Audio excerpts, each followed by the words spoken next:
Welcome to episode 231 of the Grip Strip Podcast, the After Further Review edition of the Grip Strip Podcast. My name is Philip Matthew. I'm your host. I'm with my co-host, the iRacing Indy 500 champion, computer genius, a gentleman and a scholar, and of course, number one Jacksonville Jaguars fan. His name is Josh Fine. What's going on, brother?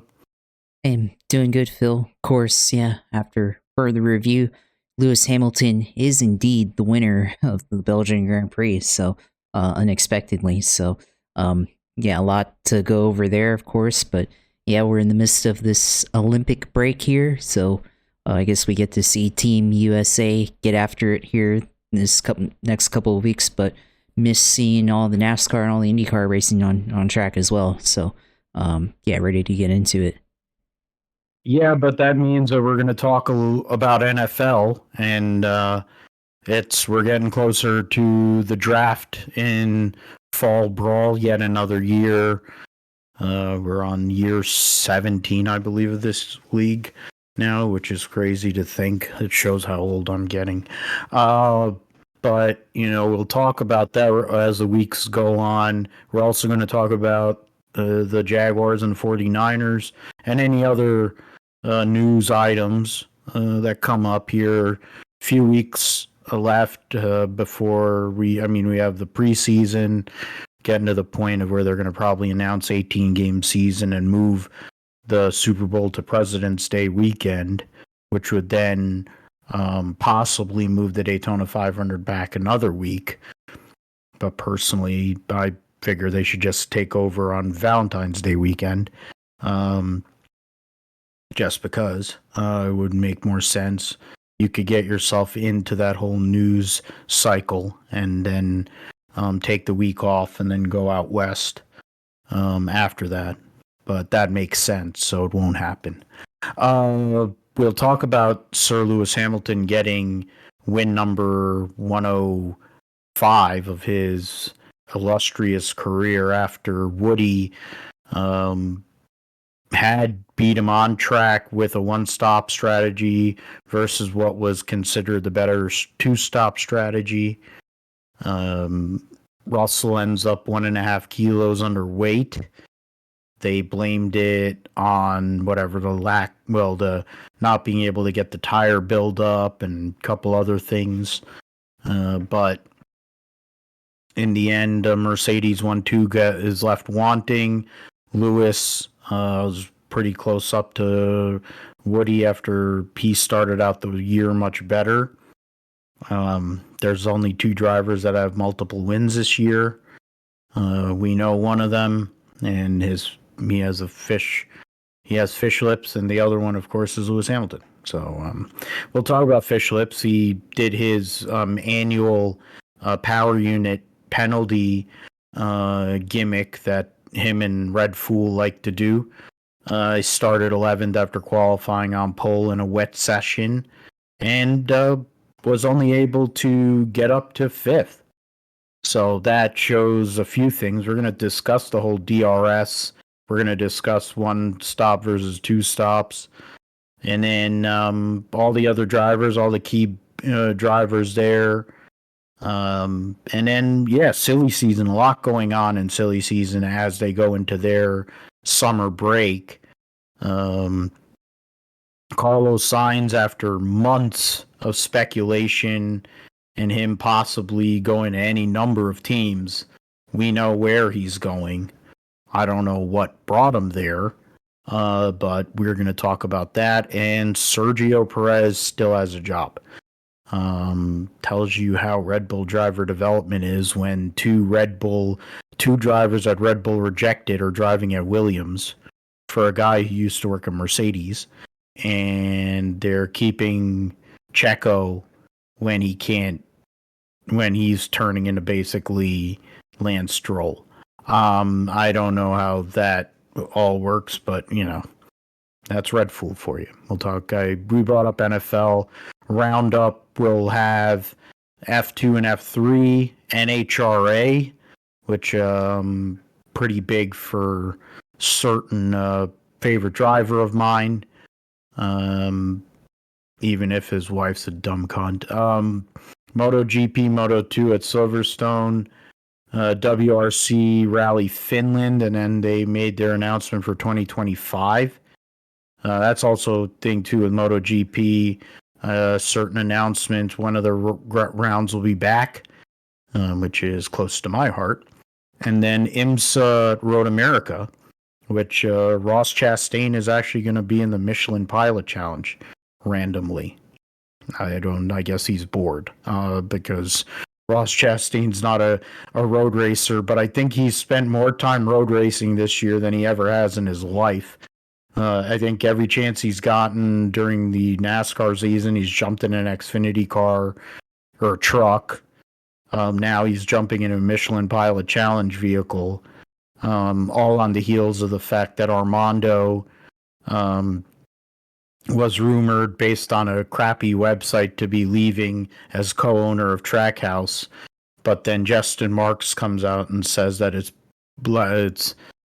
false, of course. Armando wouldn't leave Trackhouse that way. I'm sure he would probably make a diss track and then announce that he's leaving Trackhouse if he really was, but that's not the case here. We will lead into Josh's sim segment and then call it a day. All right, so Belgian Grand Prix. It was the end of the first part of this longest season in the history of Formula One. In the grand scheme of the race itself, it wasn't the best Belgian Grand Prix, I would say. There was way more exciting versions of this race. Lewis Hamilton was dominant throughout the day, led the most laps, but in the end, George Russell had stayed out on a set of hard tires and was able to hold off his teammate and 7-time world champion or 8-time world champion by just over half a second during the race. But then in the post-race technical inspection, Russell gets DQ'd, which moved everybody up, which led to Lewis Hamilton getting the win over Piastri. Charles Leclerc was third. Fishlips ended up fourth after the DQ. Norris fifth. Carlos Sainz sixth. Sergio Perez seventh after starting second. Alonso eighth. Esteban Ocon ninth. And Daniel Ricciardo 10th. For Toro Rosso. And that's one part of the story. I mean, Zhou Guanyu was the only car that fell out of the race. He had hydraulic issues. The Sauber team was in bad shape the whole entire weekend, really. The Haas team was slow, which is weird considering how fast Nico Hulkenberg has been in recent races. They were completely out to lunch too. Logan Sargent is just running out the string before he comes to race for Prema next year in IndyCar. And then, Yuki Tsunoda had a bad weekend too. It also helps that he took every power unit component and replaced it from the last 10 years, so then he started dead last. And it was hard to pass, which is interesting. The Alpine team was borderline. You had Albon was slow outside of the straightaways. The Williams car not as good as it has been the last few years on some of these circuits. And then Stroll, as I mentioned, he's terrible. Finished outside of the points. But we get back into this. Russell won the race on the track. He held off Lewis Hamilton, Josh, but Lewis was the dominant presence in this race. He started third, made the pass for second through after Eau Rouge, on Checo Perez, and he was racing there against what was it? It was Piastri. I mean, I'm trying to remember what because the results didn't show it, but I'm trying to remember the freaking the breakdown of the race itself. No pun intended. But I mean, the reality is Lewis was able to go. Oh yeah, and Leclerc. He was racing Leclerc. My bad. Leclerc was on pole after the usual annual power unit penalty for fish lips. But in the grand scheme, Lewis Hamilton gets the win. He gets 105. He gets his second win in 3 races. He's been on a nice heater in recent races. So, I mean, for somebody who's leaving Mercedes and going to Ferrari, now the questions from the media are going to be, is he making a mistake, since Mercedes all of a sudden, after 2.5 years, might have the best car again. But to be fair, I think Lewis knows what's going on. He knows that long term, and it's simply, I think it's similar to his move in 2013 when he went to Mercedes, albeit on the advisement of the late Niki Lauda, based on what is in the cards for 2014. Lewis is going to Ferrari in 25, figures he'll be able to win a race here or there, get a top 5 in the championship. Who knows if he's going to be in championship contention, but he'll be competitive, and he's angling towards 2026 and what Ferrari is going to bring to the table with the new regulations. But for now, he looks like the old Lewis Hamilton all over again, Josh. Yeah, it's definitely kind of a throwback, I guess, to a couple of years ago when Lewis Hamilton was winning in Formula One. Now he's won 2 out of the last 3, and certainly has been way more competitive this season than he was last season, for sure, in the last couple of years. So still only 6th place in the standings, but as of late, it seems like he's been performing quite better than some of the drivers he's been racing with. But that race, for sure, I mean, he was up there at the beginning of the race, racing with Charles Leclerc, and took the lead early on. And then it was more of a pit strategy battle, I think, from that point on, after the first pit stop. And of course, they did the 2-stop strategy there for Lewis. And of course, he said every stint, he had tires left, but they brought him in for his pit stop there. And of course, his teammate took the 1-stop strategy and was able to make it to the end. So, of course, I think Lewis probably had the best, car the entire race, of course, but at the end, wasn't able to pass George Russell there. It seemed like it looked like he was catching him there, but was only ever able, I think, to get within about 2 or 3 tenths at most at the end of the straight, or within a corner, and wasn't able to especially in some of the slower corners here, the slower, the first hairpin, the bus stop chicane, of course, at Spa, there were pretty good opportunities to make up time there, and he wasn't really able to close within and get a run down Eau Rouge, and down the back, down that straight into the corner. So definitely wasn't able to get him on track, and dirty air was a factor there. So amazing, with 1-stop strategy for George Russell to initially place first, of course. But of course, we now know the news. He has been disqualified, and Lewis Hamilton has officially won the race. So I guess it's a moot point to discuss all of that, but still, at least on track. Lewis, couldn't get around George Russell there. And then, of course, you have to also factor in Oscar Piastri, coming on quite fast and was able to close within less than a second of George Russell there at the end. So that pressure as well, and then given the fact that both of them are going for the win there, getting the orders to both fight for the win. There's a lot of pressure there.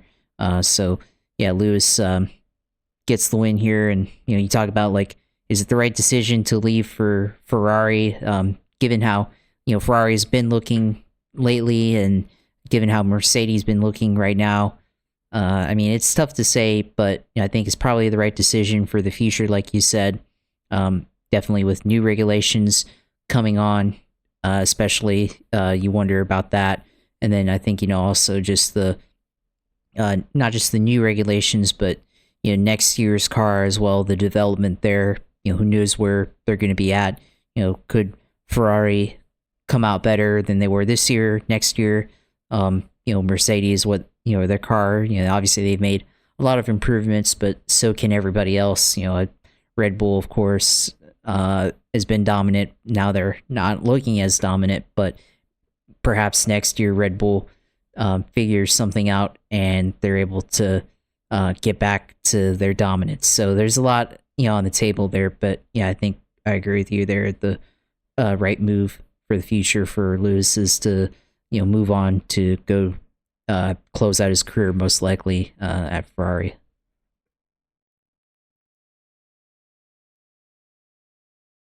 My bad. I was talking to my mom, but yeah. I mean, I concur with your takeaways. I mean, the reality of the world is Lewis doesn't make decisions just for what's the immediate year. He's looking long term. He's going to be 40 19 days before I turn 40, and he knows this is the last stage in his career. He wants to do something that Fred Alonso and his buddy Sebastian Vettel wasn't able to do, which is win a world championship for Ferrari. And he knows that if he were to do that, it's not like it's really an argument that he is one of the greatest. He is one of the greatest. It's an argument of him being the greatest. He goes to Ferrari in his last stage of his career, like Senna wanted to do, brings them back and wins the first Drivers' Championship since 2007. Not only will he be a god in Italy, they'll make statues of him and all this stuff, and he'll be a god in Brazil and all these other places to be a god. There won't be any denying it at that point. Now, Fish Lips, of course, has been dominant, so he has the second most wins third most wins in the history of Formula One now. So it's entirely possible they'll go and make a really crazy good car, and he'll be back to what he's been doing. I honestly thought he was going to come from 11th and win, because he has a fresh power unit and all those components, but he didn't do that because their car isn't as good. And now that old Fish Lips has to battle and has to work hard, we're getting the real driver of the 33-1 car. Him with all of his whining and moaning and complaining like a little bitch, knowing that he has to earn it. When his competition was himself, it was pretty straightforward. As much as people want to say Lewis didn't have any competition during his run, I remember pretty vividly that he had to battle his own teammate, which obviously doesn't happen at Red Bull. Certain annoying guy from Germany / Monaco / wherever the hell Nico Rosberg says he's from. Then he had to battle Valtteri Bottas to a point, not nowhere near as aggressively as Rosberg. You count Red Bull with Vettel and then Ricciardo, and then eventually Fish Lips. He then also had to battle Ferrari, whoever was at Ferrari at that time. So it's like he actually had to drive against somebody. Who the hell is Max Verstappen had to drive against? Lando Norris? The motherfucker can't get a start if his life depended on it. He's literally one of the shittiest race starters I've ever seen in my life. And you would think that the British media, they're so far up his butt, you'd know how many races he's won in a sim because of how much they think he's the greatest thing since like Nigel Mansell. Newsflash, Nigel Mansell says that Lewis is the greatest. I'll listen to the goofy looking guy that looks like Super Mario and is a Formula One world champion over the media. I mean, that's another discussion too about Lando Norris. I mean, that's a separate day. I don't really care. It's funny to me that he kind of spits the bit all the time in tough spots. And we talk about how he's won that race in Miami, and he did a great job in Miami, and he was fortunate there. But he has had battles where he should have won the British Grand Prix, gave that one away. In Hungary, Oscar Piastri beat him on the start, and he lost the race right then and there. That's why McLaren made him pull over. He did, in the end, after a lot of, hemming and hawing, he pulled over, but he lost the race. This was another example on Sunday where he got a bad start and was essentially in a battle with Verstappen the whole entire way, or at least for half the race, because he didn't get a good start. If he's as good as what everyone makes him out to be, he would have been a second off of the two Mercedes.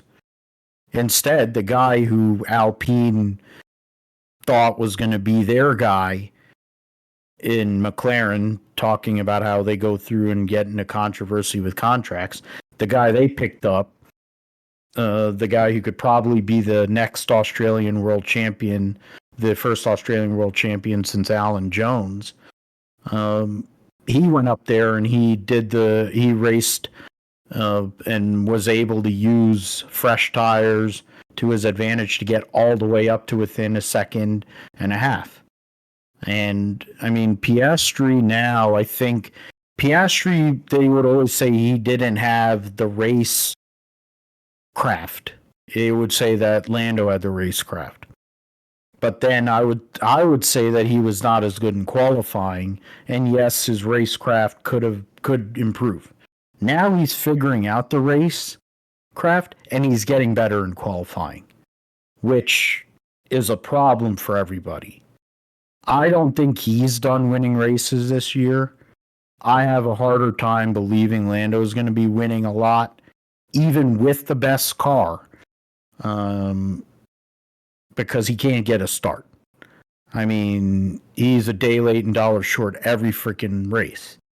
Mercedes is there, Ferrari can be there, you have fish lips, and then you have your own teammate. That to me is interesting. I mean, you look at, I know we talked about Russell briefly.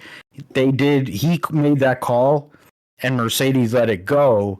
And in the process, they didn't hedge with Lewis. They hedged on both strategies. But the reality of the world is Lewis was telling him what Woody was already telling him, that the tires were fine. He could have made, are we sure, are we certain he would have made it? I trust the guy who's won 104 Grand Prix over a guy who's won 2 or 3 or whatever the hell Russell has at this point. I think is 2. But the thing is, yeah, sure, they lost that one to Leclerc, gets the pole, finishes 3rd, but he really wasn't a factor after that initial pass by Lewis. But at least Ferrari was up there. They at least were functional for once. Strategy-wise, McLaren, Mercedes, McLaren, Ferrari, all were terrible in one portion. And that in turn also helped Verstappen get up to 5th at the end of the race, because he probably doesn't get up to fifth as straightforward of a manner if they had if there was a little bit more resistance. But in the grand, or fourth, I mean, sorry, I think he's limited to damage a lot here, Josh. I mean, we know he's going to win the world championship. That's basically done and dusted. It was earlier this year. But the damage control thing is being assisted as much, if not more, by the other teams than it is Red Bull, GP, Fish Lips. They're basically kind of picking up the table scraps and letting the rest of them fuck up.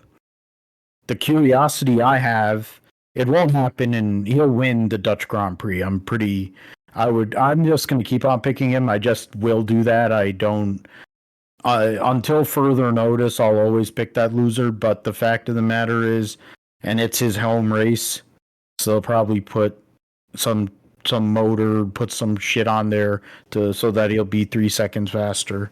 But even though he doesn't need it. But Monza's interesting to me. If these teams, Monza's usually a one-stop race. So what is Red Bull going to do to counteract all these other teams? He could theoretically finish 7th in that race. It won't mean anything in the grand scheme of the championship, but I don't think he's going to take very well to finishing 7th. And that's what's kind of funny. It's going to look like what a certain orange character looked like today. But what are you thinking, Josh, in terms of now going into the second half of the season? We'll get into it more as these weeks go on. But for Verstappen, he has a battle on his hands for the first time, really, in this championship race. He did have to battle Lewis. He didn't do very well handling that. Now it's not a singular factor in Lewis Hamilton.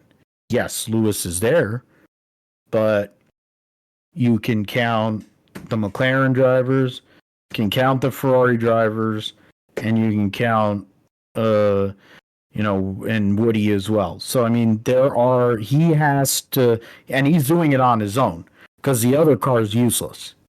So he's on his own and he has to battle 6 guys. It's not a winning math problem by any stretch of the imagination. I know you're a computer genius and a math whiz. The math ain't working no matter what.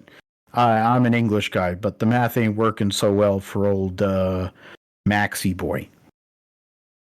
Yeah, I guess that's so. I mean, I think for me, really, I mean, you talk about who he's going to battle. I mean, I think it's really a battle between amongst themselves, because they just need to finish races and finish in the points. And this championship is probably theirs, because it's hard to see with McLaren after how many opportunities that they have had this year to win races with Lando Norris. We talked about it before. I think, now they've probably had, they've had 3 or 4, I think, with Lando. And, you can probably throw in this race with Piastri as well. So I think right now they've clearly got the best car on the grid. But Red Bull, for Verstappen, they've just got to finish in the points. But they probably are on notice now because of how all the other teams are performing. So I think that's probably the goal. But yeah, you're right. I think Max is not going to be happy, of course. Already maybe a little less happy after being told he can't sim race the night before F1 races and everything. So of course, that was a hilarious storyline there. But I guess they've mutually agreed to Max not sim racing the night before. But that all that said, they're still behind, and of course Perez isn't helping with his performance, of course, and we saw him go from the front row all the way back to 8th place, and for him obviously finishing the points once again, but given how he's been over the past several months, definitely doesn't help them in terms of the constructors championship. So yeah, they're fighting the battle of making sure that Max doesn't completely, lose the championship, and kind of also betting on McLaren not being able to figure out how to get Lando Norris, and Lando Norris not being able to figure out how to go out and win races and stuff. And, then also they're fighting to be able to stay relevant for the Constructors Championship there. So, yeah, a lot going on there. But, yeah, I think you got a point there with some of these upcoming races, especially like Monza, which is a place for speed and outright speed. We'll see, just how fast the Red Bull is in that configuration, and how well that car can handle low downforce at Monza. And I think another spot that's probably a little later on in the championship, but also kind of important in terms of handling and stuff, I think, is Coda, because Coda is pretty hard on tires as well. A place that where tires are definitely going to be a factor. So that's definitely something. One other track that I was thinking of as well, that things like that, and there are other tracks or circuits that'll come out and be a factor, but that's definitely one of our two tracks that we can think of here that Red Bull definitely on pretty thin ice there, or could be on. And I think, yeah, definitely it would be embarrassing to see for Verstappen to lose at his home race, but we've seen already Red Bull not win at their home race this year, so in Austria. So wouldn't be surprising if Red Bull and Verstappen didn't win the Dutch Grand Prix. So yeah, we'll see how they progress, and with the summer break gives them a chance to reset and kind of get things back in order over there, as as well as everybody else. So perhaps we see Verstappen go on a tear here on the second half of the season, but given how things are, it looks like they're just trying to tread water right now. Yeah, we don't know how many developments or upgrades they're going to bring the rest of this season, because they're probably going to hedge towards 25, and then you also have to consider Adrian Newey leaving. They're also having to think about 2026, so a lot of things going on with that. And they do have the drivers is fine. I mean, it's a good point there you made with they just have to score points. Yeah, but I think they always say that the constructors matters because that's where the money comes from, and they really have a problem constructors wise. If McLaren could actually figure out a way to not McLaren, Lando, they could figure out a way to get it straight, they can score a lot of points here, get a couple of cars in the top 5, and you can make some ground points wise against Verstappen. And that 50-something point gap isn't that big if they have a couple of 1-2s or 1-3s or something like that. Like that's where McLaren actually is a factor. But Mercedes and Ferrari are going to help out because they're somewhat. Mercedes definitely competitive. Ferrari's on and off. So that's how that'll work. I think.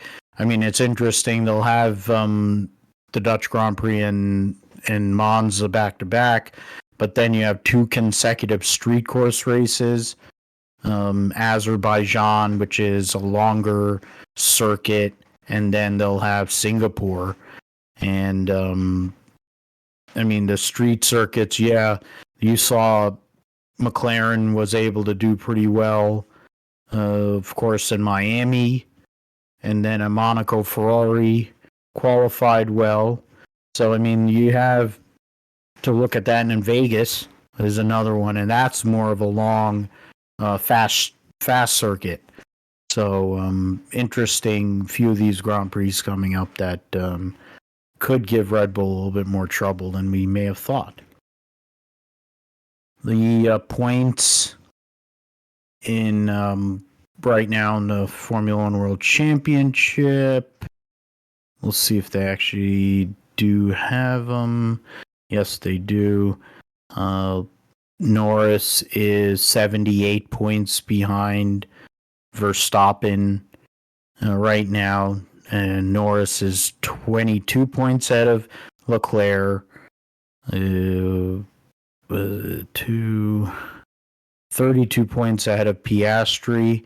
The battle actually, it's starting to become somewhat interesting. It's 27 points separating second through sixth. Leclerc, Piastri, Sainz, Hamilton. Piastri and Sainz only separated by 5 points. Lewis Hamilton up to 150 points with 2 out of the last 3 wins and 4 out of the last 5 races on the podium, going all the way back to Spain. So, pretty good run of recent form there.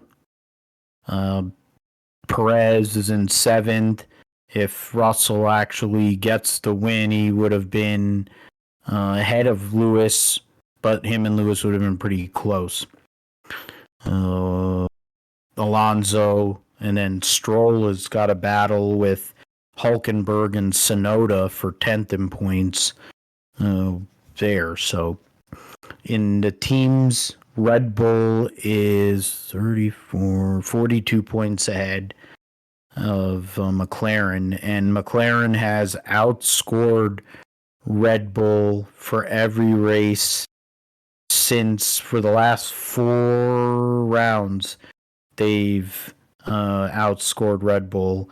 And if you go all the way back to, even though they won at Miami, they were outscored, but ever since Miami, they have outscored Red Bull every race but one. And that was in Barcelona. So that tells you a lot in terms of where McLaren is at. McLaren is 21 points out of Ferrari, so that's an interesting battle. But you look at those two teams, Ferrari had better point scores through the first 6 rounds and 7 of the first 8 rounds. And then since then, McLaren has outscored them in every single race. So there's that. Mercedes is well back in 4th. They're 34, 40, 70, 79 points. Yeah, 79 points behind a Ferrari and 100 points behind McLaren. So that'll be a lot to overcome with how many Grand Prix? 4, 5, 6, 7, 8, 9, 12 rounds to go in the season. Sauber still doesn't have a point. Williams is only 4 points ahead of them. Alpine at 11. Haas is 7 points behind of Toro Rosso. Aston Martin on their own. Basically, you have Mercedes on their own in 4th, Aston Martin on their own in 5th. Then you have RB whatever and Haas together, and Alpine and Williams are somewhat together, and then you have Sauber making up the rear. All right, yeah, I mentioned the silly season news. We have we have the stuff with where am I at? Yeah. Carlos Sainz, after a long drawn out process, people thinking he was going to Audi, people thinking he would go, I thought he was going to Alpine. He could have gone to, well, he wasn't ever going to Haas. We can get rid of that. But really, it was, I think, Audi and Alpine were in play. But in the end, he goes to Williams. So it means 2 Red Bull Junior cast-offs. Him and Alex Albon will be a driver pairing next year, and it was quite a coup in a sense for James Vowles, and it kind of shows what kind of leader he is, and that he convinced a guy who certain people have said is the second best driver, could be the second best driver depending on the day on the grid, a guy who has won multiple Grand Prix, and he's now driving a Williams. Huge downgrade, of course, from Ferrari, but you never know what Williams could be up to. The Dorilton money, you have all these upgrades and whatever. Mercedes, it's to their benefit to give customers, a good product. And just as an example, McLaren is, of course, is their customer and is like their lead customer. Aston Martin's not going to be a customer of theirs anymore starting in 2026.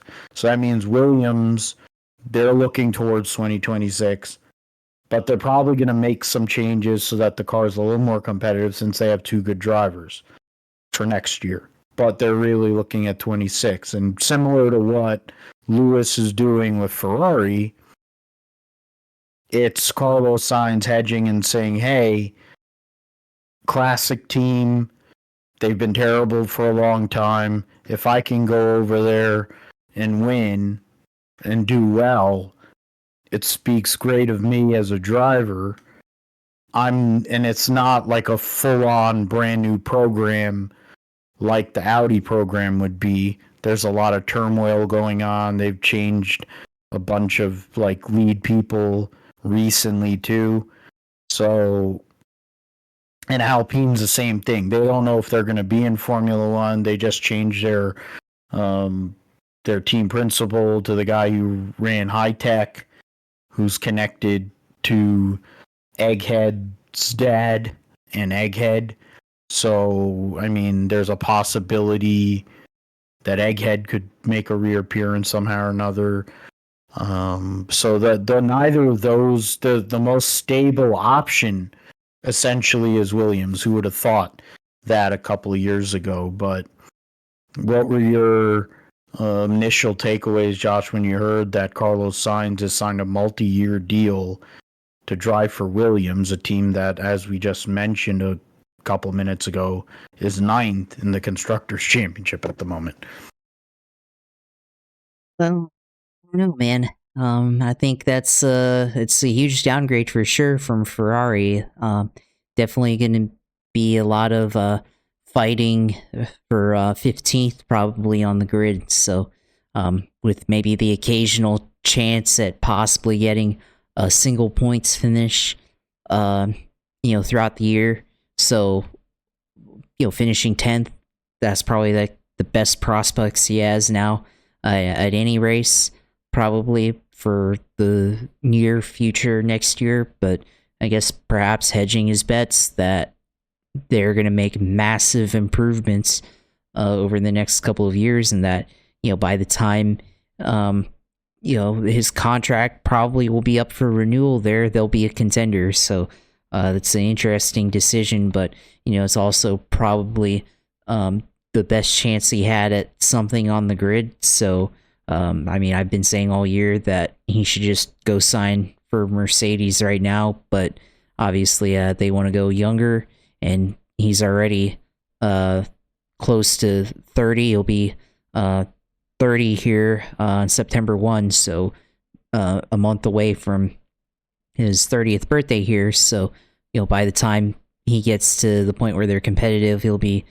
probably 33 or so. So it's an interesting situation, but definitely hedging his bets on there, and maybe they'll see from his driving talent, maybe they'll see better finishes and more consistent finishes than what they've seen with Logan Sargent, of course, but and perhaps even better than Alex Albon. So there's that, but then it's just Williams not very competitive right now, and when we first saw the rumors, it was like it's not good. But yeah, one of my friends is turned into Carlos. Like he's just gotten into Formula One this year, I think, and just became a Carlos Sainz fan out of nowhere, and he's like kind of disappointed that he's going to Williams, but it is what it is. But yeah, we'll see what happens here, and hopefully Williams just improves, because I mean they're one of the historical teams, and they've been around for a long time, and maybe he'll experience some success. We'll see, but it's hard to picture even right now. Yeah, I mean, there's been a lot of Williams stuff, in the last few days. One particular Williams being hanging up on a wall in a specific person's house, on social media, being one example. But I mean, Williams is one of those last bastions of the past, other than, I mean, of course, Ferrari and McLaren. But you look at it, I mean, if they have two Red Bull cast-offs, but in the sense of Alex Albon, since he's been there, he's had his moments. This year's car is not as good as last year's car, so I don't know what happened with that. I don't know if that means they're going to take another step backwards, which, to be fair, when you consider how bad Sauber is, I don't think they're really that afraid if they make a shitty car, but I don't think they're going to have as shitty of a car if they're going to pay two drivers that are theoretically number ones for a lot of teams, and you have two number ones now in your own house.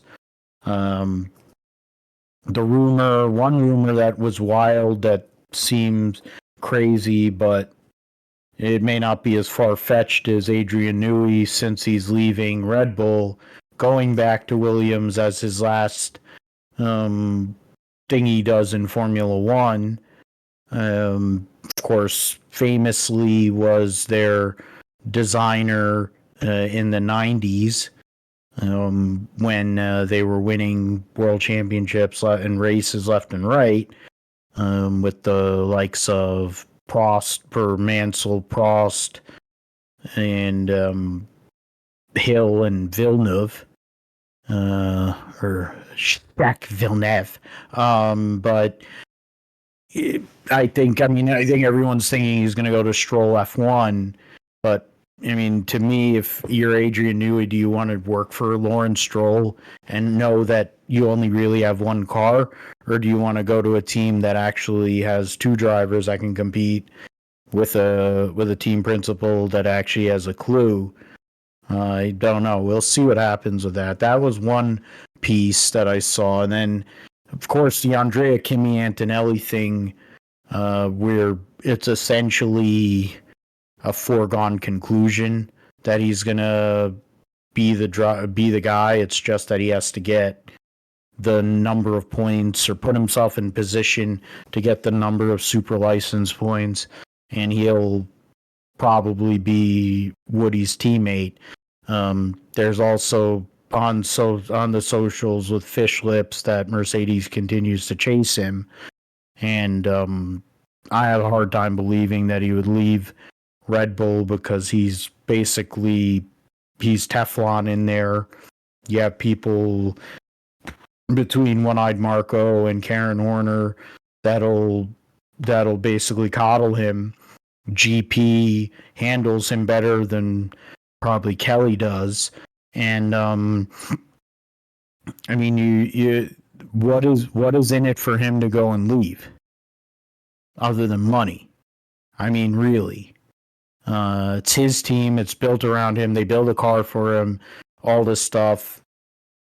It really doesn't make sense for him to leave, unless he knows something about the Ford power unit that they're building for 2026, that it isn't going to be as good, or he's not sure what they're going to bring to the table, car-wise, now that Adrian Newey's not going to be there. But what's to say Mercedes is going to do better? It took them nearly 3 years. It's taken them 3 years plus to go and make a good car again. Because in 21 they didn't have a good car. They didn't have a terrible car, but they didn't have a great car. So it's like, and they didn't have a car to win the Drivers' World Championship. At least without manipulation or whatever. But we'll see what happens with all that. But it looks like Russell and Antonelli will be Mercedes combo, so they'll have one new driver. Ferrari, of course, with one new driver with Sir Lewis Hamilton. And Red Bull is going to stay the same, that'll be the last thing we'll talk about. Sergio Perez, ever since Miami last year, when he started on pole and Fish Lips was wherever the hell he was, 9th or something, and he passed him on the racetrack. Ever since then, Sergio Perez has not been the same guy. It's almost like he took his soul and sent it to the devil, because Sergio Perez has become one of the worst drivers on the grid. He's making a habit out of crashing out of Q1 or falling out in Q1 regularly. And I know there's the curse of the second Red Bull driver, but even with Mark Webber wasn't falling out in Q1. Mark Webber was like qualifying in Q3, may not be right up front next to Vettel, but he was up there. They had other drivers that they got rid of for less, like Alex Albon, like Pierre Gasly, like Daniel Ricciardo. I mean, well, Ricciardo left on its own, to be fair, but shows how great the Red Bull driver development program is when Williams has 2 of them. But when you look at what it is, it's almost, and supposedly Liberty got in on it and said they don't want Sergio Perez fired because it's going to affect, the fan turnout and gate in Mexico, which to me is ridiculous. I mean, if Sergio Perez, when you consider how bad he's driven for the last year plus, is your one thing that you think is going to make a difference with the fans at Mexico City, which has been one of the crappiest races ever since it's came back on the calendar. The racing itself and the racetrack is bad. The fan experience and the fans showing up, yes, great, but you can get other drivers to drive this. You could have Pato O'Ward do FP1 for McLaren, and you satisfy the fan base. Honestly, you could get other Mexican drivers. I forget what other Mexican or Latin drivers to be there in FP1, and you'd satisfy that quotient. I mean, he's been terrible. He's just been fucking god awful, and he's basically been like Corey LaJoie, which he doesn't have a job, which is both funny and sad. But I guess Rodney Childers' first move of going to Spire was like, yeah, I'm not working with that piece of shit. But Red Bull and Hugh Bird and all them, they're keeping Sergio Perez, Josh, and it's mind-numbing to me when you have Liam Lawson, who's supposed to be the next big thing, sitting on the sidelines. You have Daniel Ricciardo and his bad porn stash at one point in his life was a Grand Prix winner for Red Bull. You have Yuki Tsunoda not using last week as an example, but has taken a big step forward as a driver this year and has basically outperformed Daniel Ricciardo the majority of the year. What is it to them to not put Yuki Tsunoda in that car for the rest of this year and next year? After that, they're probably going to let him go anyways because they're not going to have Honda as their power unit. But you get a year and a half to see what kind of talent you have. you might build him up in a way to where he might be available for Alpine or some team. You might be available for some other option, and or he would probably go to Acura and run their part of their IMSA or their GTP or hypercar program in the upcoming years, or Super Formula. I don't see why none of the. I mean, definitely the Lawson or Sonoda option was not considered at all. And their excuse will be, oh, we need to have somebody as a leader at Toro Rosso. Toro Rosso is the feeder team. That's why, for whatever reason, Red Bull has two teams and it's allowed. They shouldn't have two teams. That would be a great way to fix a bunch of shit. Michael Andretti could finally get on the grid that way. I mean, Sauber's a joke, but Audi bought him. Stellantis is a disaster, and they don't want to be in Formula One, and they're going to sell out to the high-tech guy. I mean, that then get in Russian money, which will be great. Hopefully Zelensky can knock them off too, but I mean, it's crazy to me, but then it's also Red Bull. So it's one of the many reasons why I don't like Red Bull. Even when it's brutally obvious that a guy's not performing, they've done such a bad job managing their driver development system. They're stuck with Sergio Perez for another year and a half, basically being an anchor in their second car. And they did it to themselves. So personally, it's funny to me. It's crazy, but it's funny to me. But what do you think, Josh? I mean, what do they do? I mean, honestly. I don't know. I mean, that it was really questionable to even see that that they were going to continue on with him because Christian Horner, I mean, for what he's doing for the team, they should be better than what they're doing. And for Sergio Perez, just underperforming massively this entire season. I mean, pour one out for the Minister of Defense, because he's no, I don't think he fits that title anymore, and definitely an anchor for sure, holding them back for anything that they'd like to achieve. And like I said earlier, with Verstappen, obviously they'd like to still be relevant for the Constructors' Championship, and obviously Perez underperforming. And granted, he did finish in the points, but he sunk from second all the way back to eighth. So definitely not a performance that they'd like to see. And I thought on social media it sounded like the rumors was like, oh, it's gonna be Daniel Ricciardo, and there's a picture of Horner and the other Red Bull people talking to Daniel after the race, and it's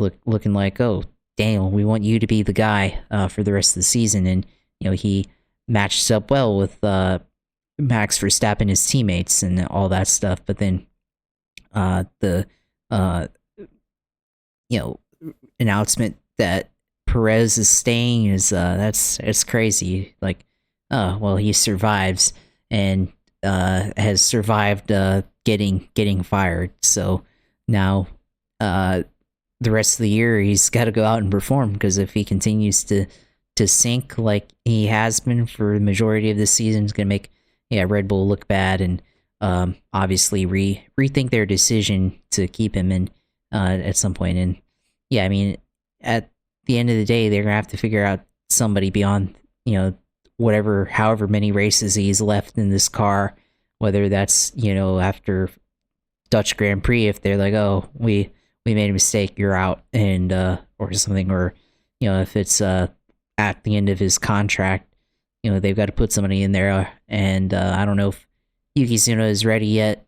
Obviously, Daniel's washed for the most part, and who would they put? So they would have to look beyond those options and go into what they have in F2 and all that, like you said. So it's a very questionable call, and you have to wonder what what changed between the end of the Belgian Grand Prix to the announcement that he was going to come back. So for the rest of the year. So yeah, that's very questionable there, and he had to do some major convincing there. So guess we'll see what happens the rest of the year, but certainly he has a lifeline for now. It also helps when you're backed by a multi-billionaire in Carlos Slim as well, probably. And I don't think that Red Fool is turning down those dollars. So yeah, that is where we're at for Formula One for the moment, and we will definitely mention them more closer once they get back towards the season starting again. They do have multiple instances of 3-week breaks, even in these last 12 races. So they call it the summer break, but then they also have 3-week breaks going on here next month, in September, and in one other one before the end of the year. All right. Let us move on to the NFL. And we have just started training camp. We're getting closer to a week ago. They had the training camp, so start for basically everybody. Now we talk about, I guess we could talk about the top 100. That's another thing we could get into. That would be one. I guess I'll look at it, but Josh, you want to, of course, talk about your Jaguars coming back another year with Trevor Lawrence trying to build himself up, give himself a chance. You got a lot of big-time guys. You got Josh Allen, of course, the African-American defensive end version of Josh Allen, and other big-time high draft picks on that side of the ball, and made some changes on offense. So what's been going on with your boys so far? Yeah, in training camp kind of seemed like it got off to a shaky start the first couple of days in shorts practice, of course, but Trevor Lawrence threw some picks in practice, and I guess Twitter was up in arms about it, but it seems like the last couple of days the offense has been a lot better, which I feel like, normally defense tends to perform better the first few days as offense kind of gels together and everything. So I'm not really too worried about that. And it seemed like the last couple of days have been better on offense. And I heard Trevor, I think yesterday, went like 15 out of 16 completions and completed 15 in a row or something like that in practice. So yeah, that's quite a performance in practice and everything. So definitely I think they've got a chip on their shoulder after how last year ended for them, of course, and it was a bad ending there to the season, and now they got to get their way back in the playoffs, and of course got a lot of momentum as well with things that happened in the off season for Jacksonville. Of course, Trevor got extended. They extended Josh Hines Allen actually now. So he's so good that he was willing to hyphenate his name to the rest of his family and give back QB Josh Allen his name. So that's I guess something there. But they re-signed Tyson and Campbell to a 4-year deal recently last week, which one of the underrated corners here in the league. So they're finally signing their draft picks, especially their high-end draft picks. After years of draft picks not being re-signed, finally now we get continuation here and building cornerstones and pieces that probably be here for a long time. And then of course Stadium of the Future comes out. They basically agreed to the rebuilding of the Jacksonville Stadium, so that will begin here in a few years, and probably I think 2028 is when that'll get completed, along with other many construction projects happening to kind of revitalize that area downtown in Jacksonville. So that's there, and then of course the throwback uniforms. So yeah, it's probably one of the more monumental off seasons here in history for this team. So as they go into their 30th year of play, and yeah, it's going to be interesting, of course, and seeing how that plays out. And of course, on the football side, and of course, talk about how they've been performing.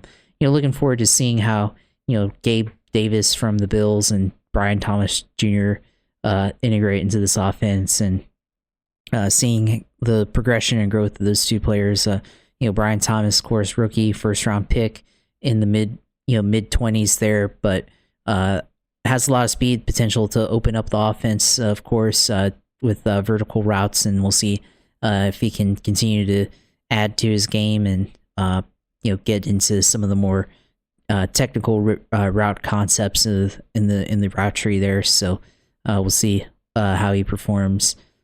Christian Kirk, of course, coming back from injury and determined to get back to the playoffs, of course. So looking to see how that goes there. And of course, the other first round draft pick from 2021, Travis Etienne, going out, and hopefully he has a good camp, has a good season. Seems like Tank Bigsby the last couple of days has had a good camp so far. So running backs as well performing well. So yeah, I mean, it's looking good, and heard a lot of good things about the defense as well. So we'll see how they perform here next couple of weeks, with I guess the Chiefs coming to town for the first game of preseason, and we'll see how they do against the former Super Bowl champs. So it's going to be a good season here, and looking forward to seeing how they perform, and especially with throwback uniforms coming back. Looking forward to the Jaguars coming back from 1999. So it's a lot of optimism right now. Yeah, I mean, those jerseys are sweet. It just brings back all the Mark Brunell and Keenan McCardell and Jimmy Smith memories that I had from back in the day. When you all came in with Tom Coughlin and that initial run, that the Jaguars were one of the more competitive teams in the AFC. Went and beat John Elway's Denver Broncos in the second year of existence, getting to an AFC championship game. New England has definitely been a thorn in the side that way, but I mean, there's a lot of great players. I mean, Jacksonville, I saw Trevor and I saw Josh Allen and others in that top 100. I mean, you guys have really good. The players are there. You're starting to build a really great squad, and in that division with Houston, with C.J. Stroud and company, it's going to be tough. But you can get into the playoffs out of that division. Tennessee, we don't know what they're going to bring to the table. Indianapolis, we don't know what their quarterback situation really is going to be. So both of those teams are kind of iffy. Jacksonville, if they do the right things, can make a playoff run this year in 2024.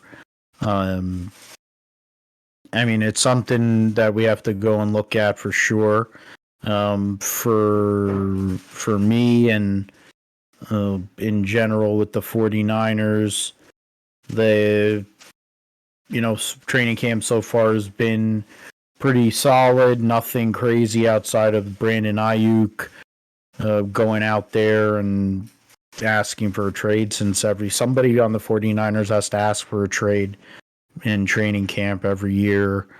Deebo Samuel right now has been looking on fire, looking in better shape than he's been in years.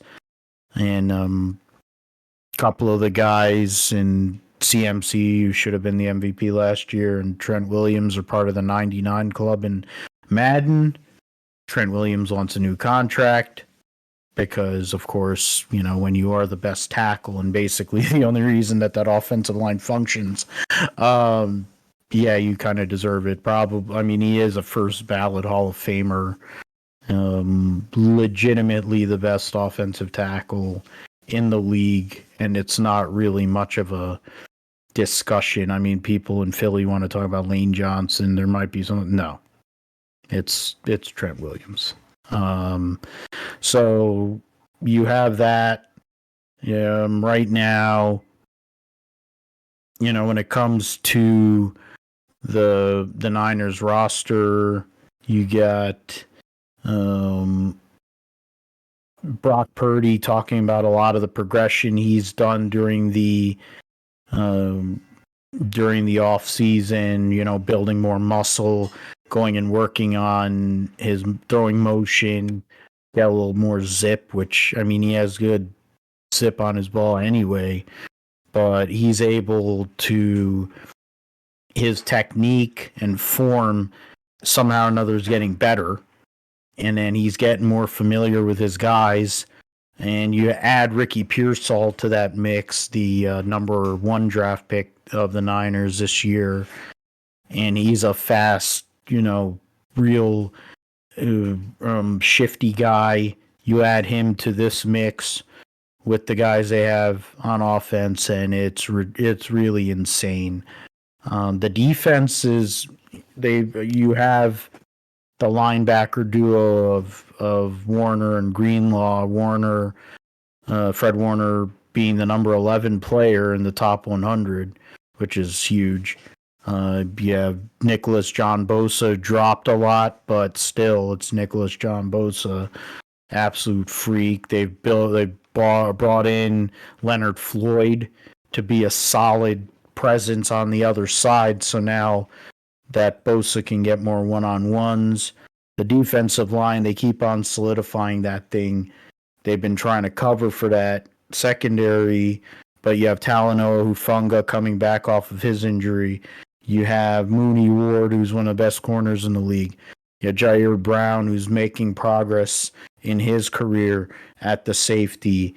The secondary is building themselves up, and you think about the 49ers defense, if they could solidify that back end and you get a healthy Dre Greenlaw later in the season, along with his boy and Fred Warner, and you have this defensive line with the kind of players they got there, scoring points on the 49ers. They're not going to be scoring a lot of points on the 49ers, and the offense at the same time is going to be putting up a lot of points. So that's, I mean, it kind of sounds like last year to a point, but I think it's better in that you have more bodies, you have more depth, and the 49ers have always had issues with depth. Shanny and Lynch, for whatever reason, the way they go about things, especially on the offensive line and the secondary, have never done a great job with that. So now I think they're trying to correct those issues. It's enough when you lose to Kermit the Frog twice in like 4 years. I think at some point you have to start addressing key areas like that. I mean, it's great. They have 6 of the top, from 11 through 100, they have, or 7 of 90 players from 11 to 100.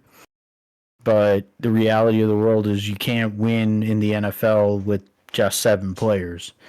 And so it's great that you have, I mean, CMC, of course, is in the top 10.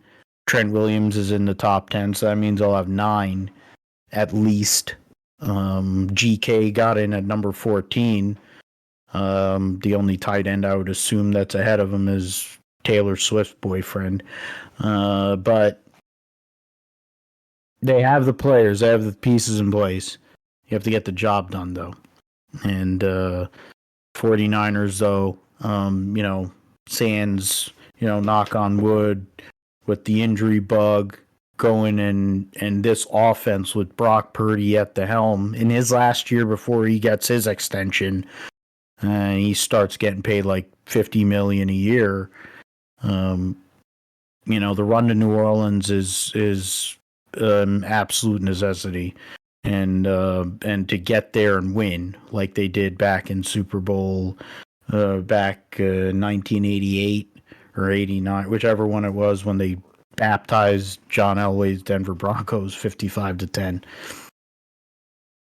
Yeah, they might for Brock Purdy, I mean, he might just be the highest paid quarterback of all time here whenever he gets his contract, because Jordan Love, I mean, one season, he's already got the richest QB contract in history, so it's getting ridiculous out there, but I mean, then again, my guy got paid, so I can't complain too much.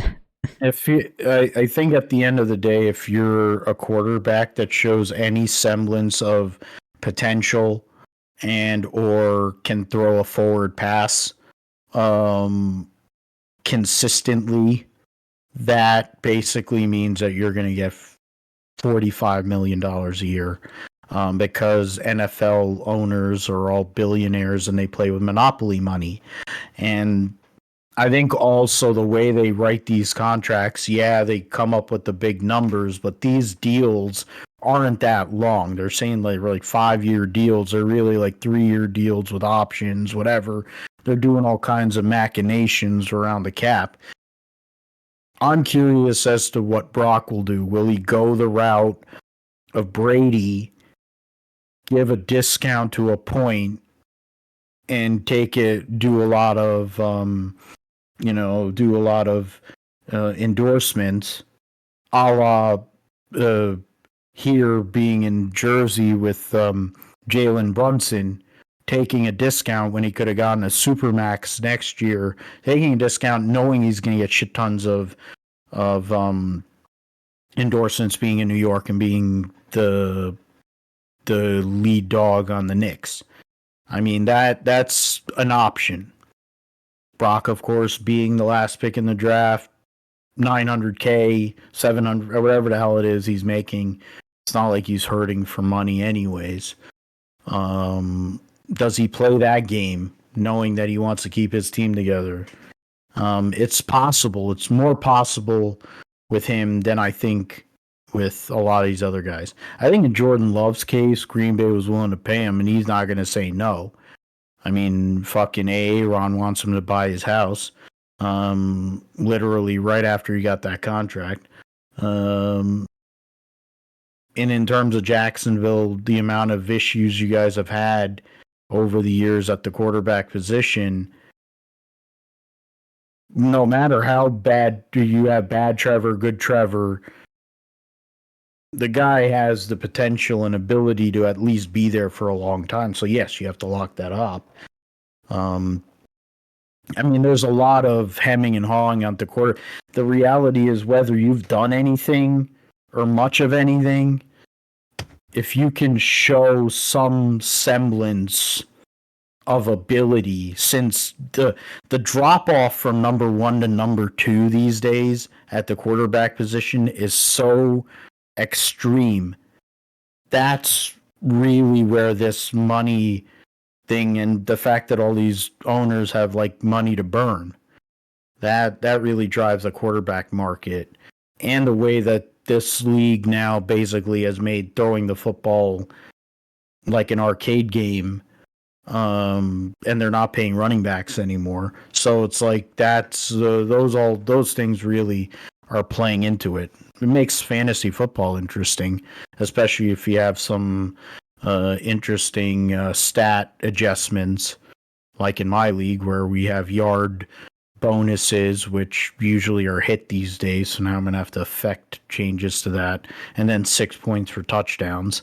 So that becomes cartoonish. But hey, it's a quarterback. We're a quarterback heavy league. We draft quarterbacks well above their ADP in that league because it's a 2 quarterback starter league. I mean, it's not 2 quarterbacks in terms of the way the roster is set up, but it's a super flex with a quarterback spot as well. So it's basically a 2 quarterback league, and everybody has to have at least 3. So you have 10 teams, 3 quarterbacks. You're scraping the bottom of the barrel if you miss out on some of the big names. So we'll definitely talk more about that as the season gets closer and we get to some of these preseason games. But I mean, we had social media with the the triplets, which was Kittle, Juszczyk, and Trent Taylor. Now that Trent Taylor's back in San Francisco, at the convincing of his boy George Kittle to be their return and be a kick returner. Since the Niners have had issues with the return game over the years, in recent years, Taylor is a known commodity to the team, to this group. I believe they drafted, he was drafted with, him and GK came in together. So they've known Trent Taylor. They let him go because, he's okay, but he's not like amazing. But with the new changes to the return rules, having a good returner is probably much more of a factor. So we'll see what happens, how he plays a role for this team. And I mean, there's Juszczyk, yeah. So you got Lenore, you have Staley, and then Lenore, Cleveland, Green. Yeah, so I mean, things are positive. You got a lot of good momentum. The energy, I think, is the energy of a team that is determined to go and finish a job. They haven't been able to twice recently, unfortunately, but a lot of these guys are focused, and there's one goal: go to New Orleans and come back with the Lombardi.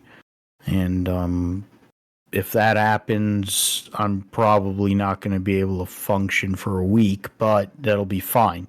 I'll take a week off and just be crying like a little baby, or whatever the hell I'll be doing. I'll probably be... Well, no, I'm not going to say that. That's probably not... No, I'm just going to save that one. Old me would have said that, and in recent times it probably wouldn't be great. But I'll probably not be fully functioning if that happens. But, I've said that multiple times on the show, so we'll see what happens. We'll see how that goes. More NFL as we build up here. Closer to this season, more fantasy talk as well. Okay. From there, we move forward to the GSP Roundup, the Formula 2 and Formula 3 World Championships taking place. They raced at Spa this past weekend.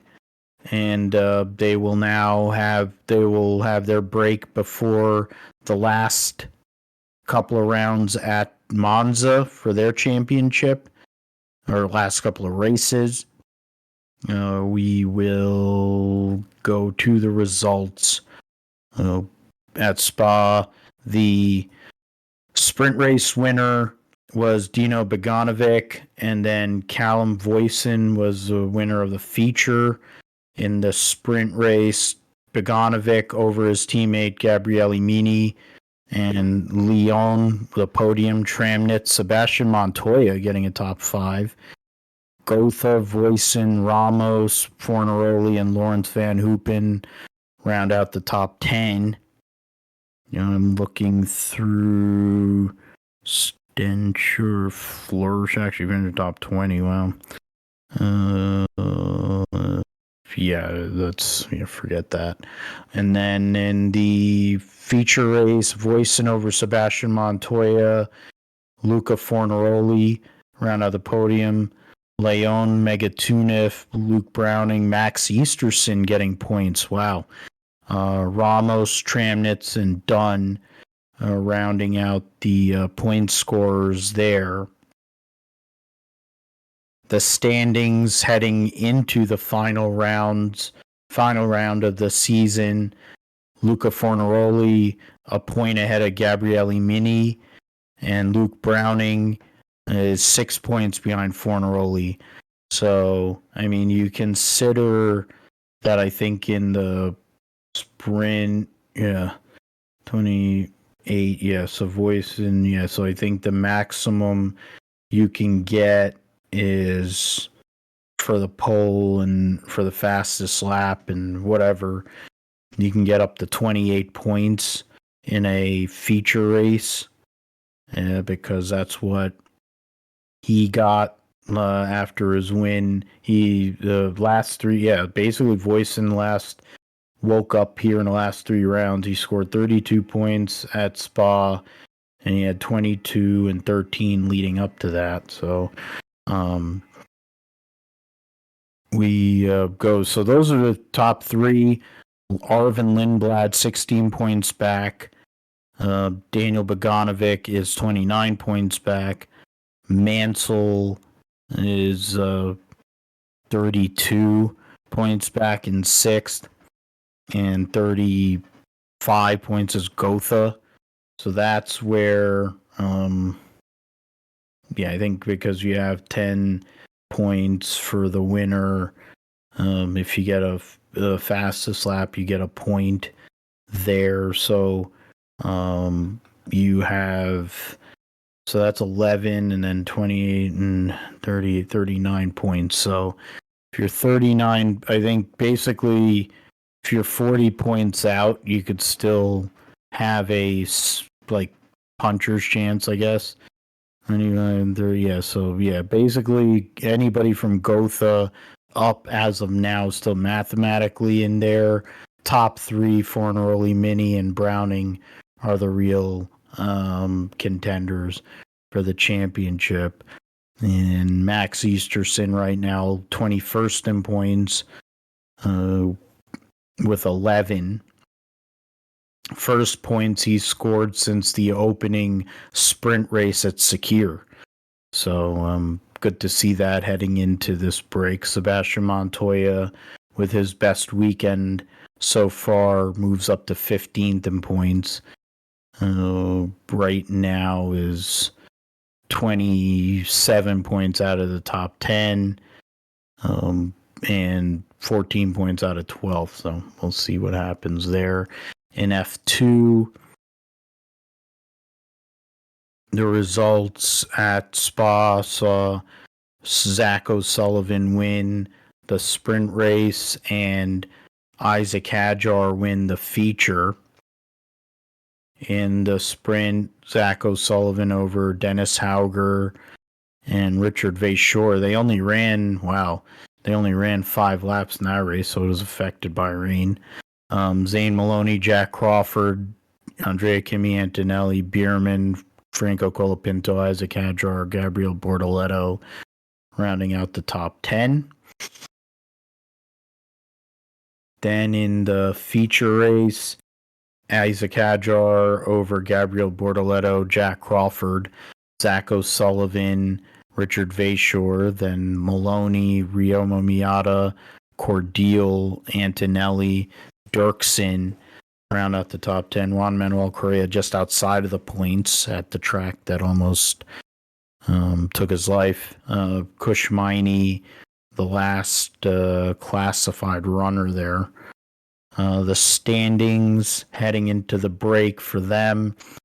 Isaac Hadjar now has a 36-point lead on Gabriel Bortoletto and 41 on Paul Aaron. He has 54 on Maloney and 65 on Jack Crawford, who's in 5th.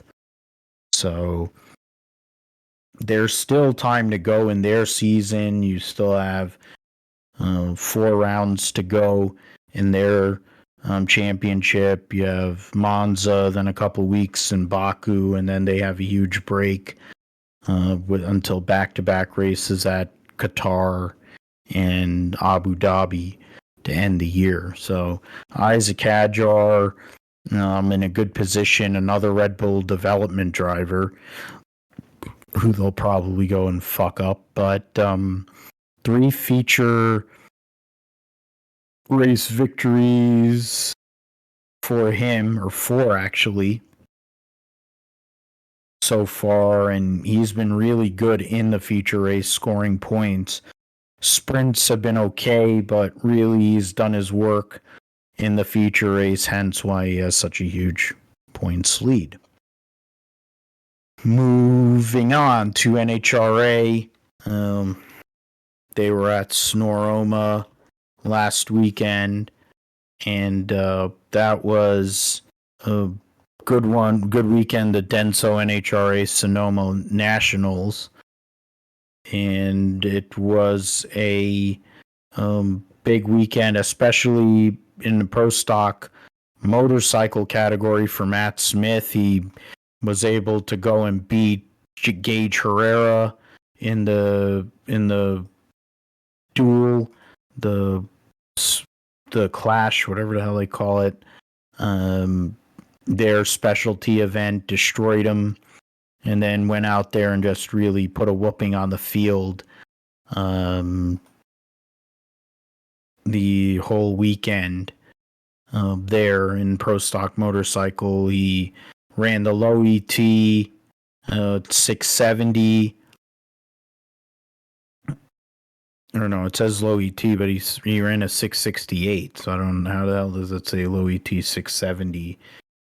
And then he ran 668 at 204, and then ran 671, 670 with a 6, and then 670 with a 6700 in the final against his teammate John Hall, who came from the number 9 spot, beat Chase Van Zandt, came from behind against Gage Herrera, who had a 001 light, and beat him, and then John Hall in a good battle beats Hector Arana Jr. in the semifinals there. The pro stock car winner Aaron Stanfield gets the win over Corey Reed, who was in his second pro stock race of his career, former pro stock motorcycle racer.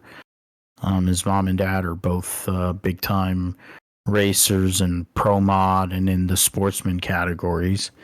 Greg Anderson was the number 1 qualifier, broke in the semifinals against Aaron Stanfield. And then Corey Reed was able to get through. He hole shotted Eric Latino in the second round, and Jerry Tucker red lit against him in the semifinals. Derek Kramer broke in the first round, so he was late by 200ths in the final, and that was he was also slower on ET and speed, so he wasn't going to beat Aaron Stanfield there in that spot, but good job in his second pro stock race. Bob Tasca III gets the victory after qualifying number 1 over Ron Capps. Tasca beat Buddy Hall, Paul Lee, and Austin Prock, the points leader, before he went and beat Ron Capps. Ron Capps, who started the season rough but now has been on a run. Capps beat Cruz Pentragon, J.R. Todd, and Matt Hagan to get to the final.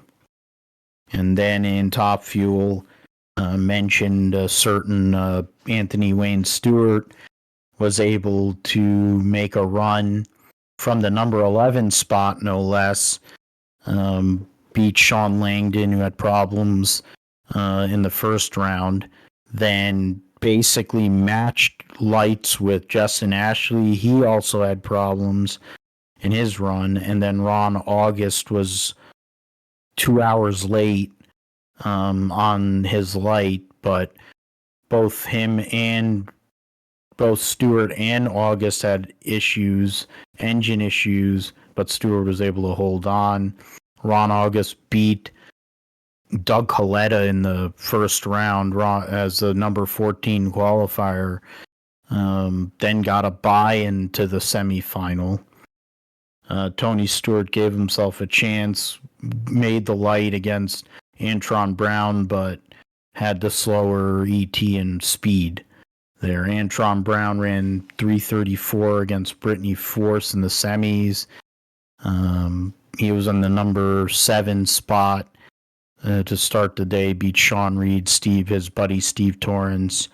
They matched the same elapsed time, so he won on a whole shot, had a quicker speed, and then beat Brittany Force, who made a return there in top fuel.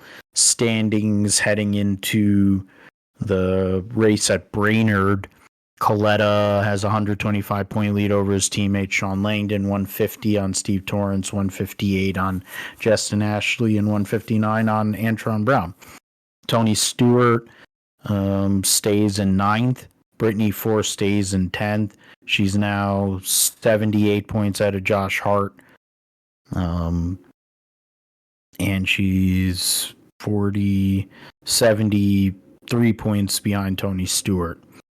And then that's really a close little battle between Tony Schumacher, Clay Millican, Billy Torrance, and Tony Stewart, is only separated by 15 points. And that's key for the reset in terms of how many points they start off with. In funny cars, Austin Prock has a 211-point lead on Bob Tasca. The only one that's also inside of 300 points is Matt Hagan.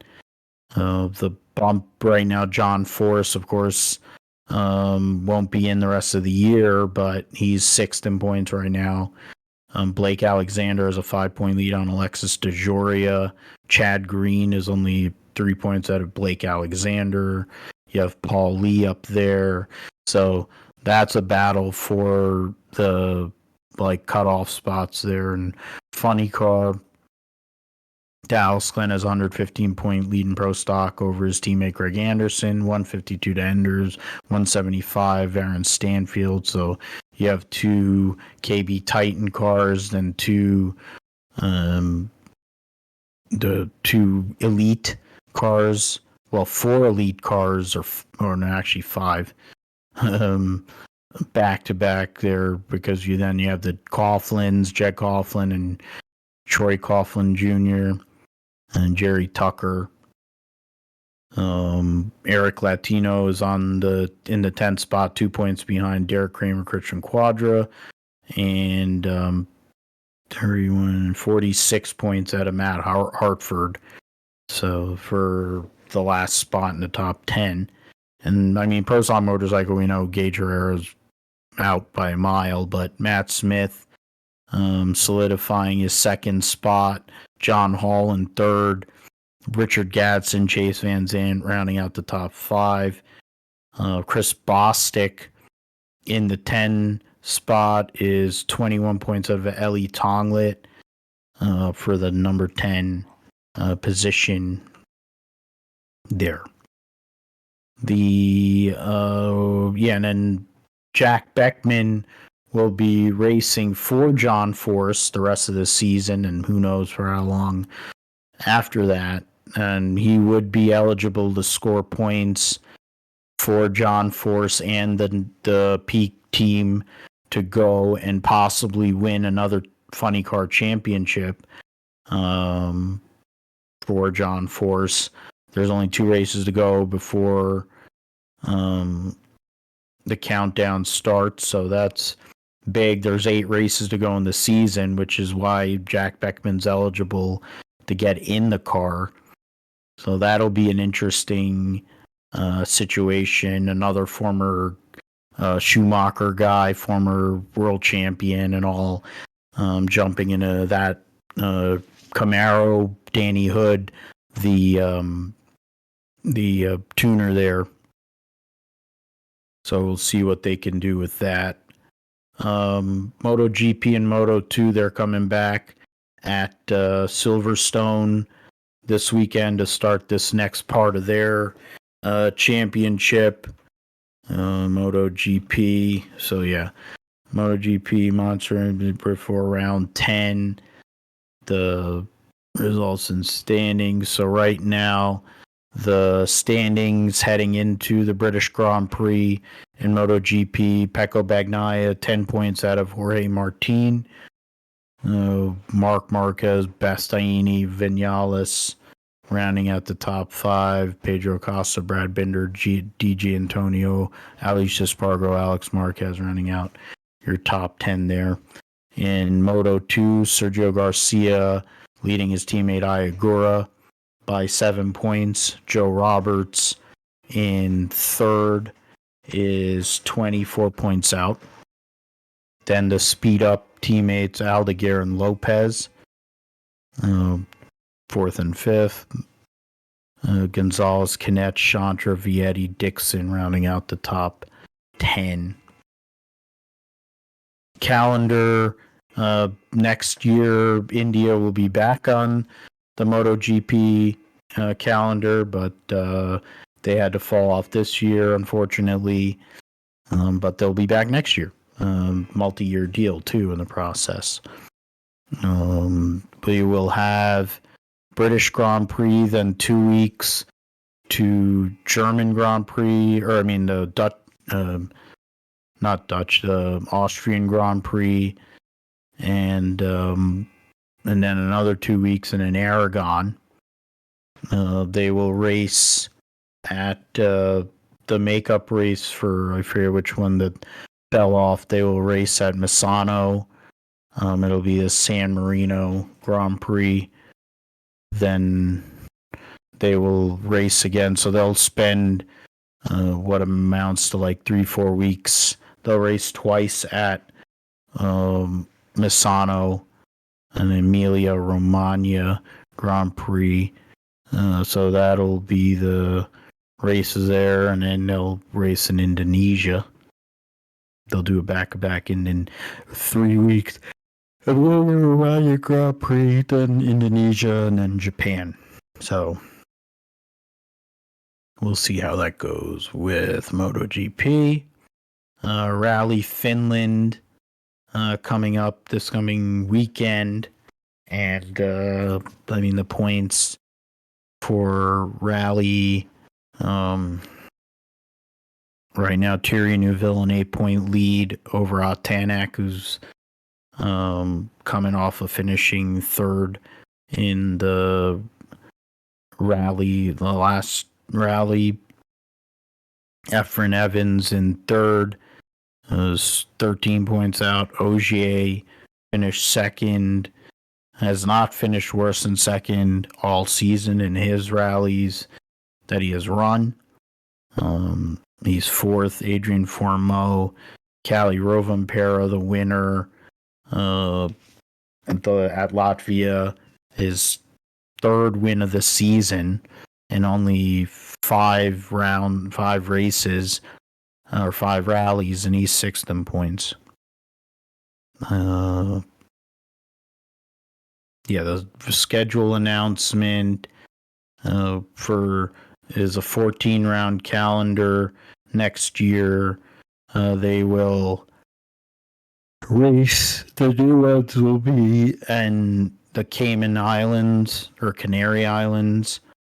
They'll race in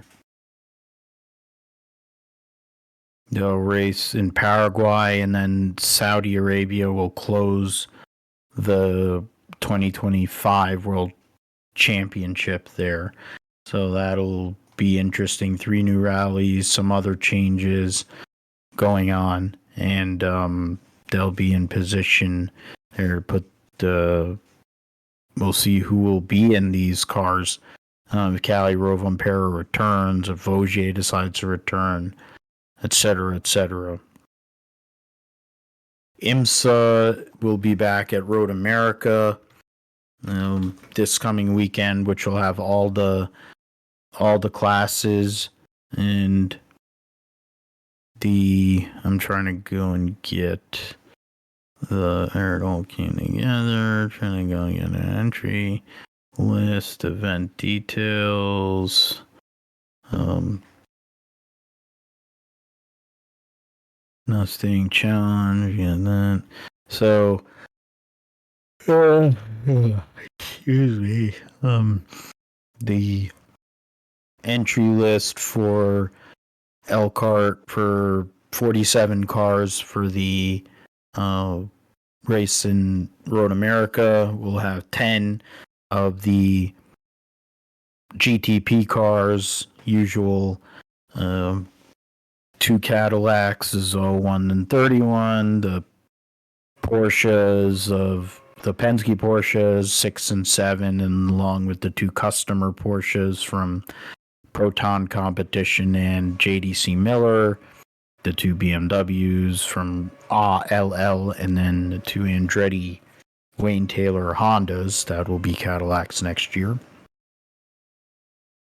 LMP2 will have 12 cars in that class, all but 1 Oricas, the 1 Ligier with Sean Creek Motorsports will have João Barbosa and Tonis Kazmits in the field. I'm not sure that PDI, Paul Chatin. In GT Pro, there's 10 cars.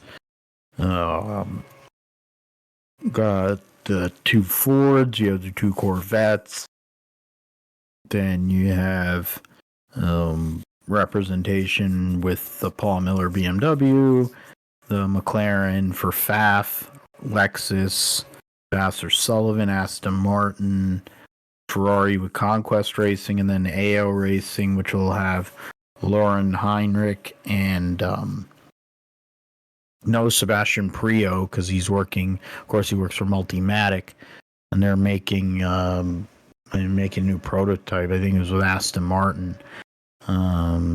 So he's busy with that testing. I think they said who, I think Hyatt is driving that car there.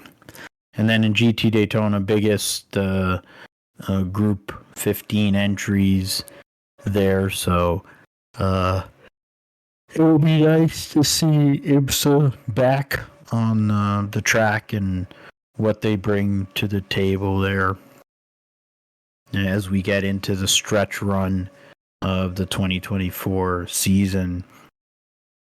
You have the Mustang Challenge, you have the Porsche Challenge.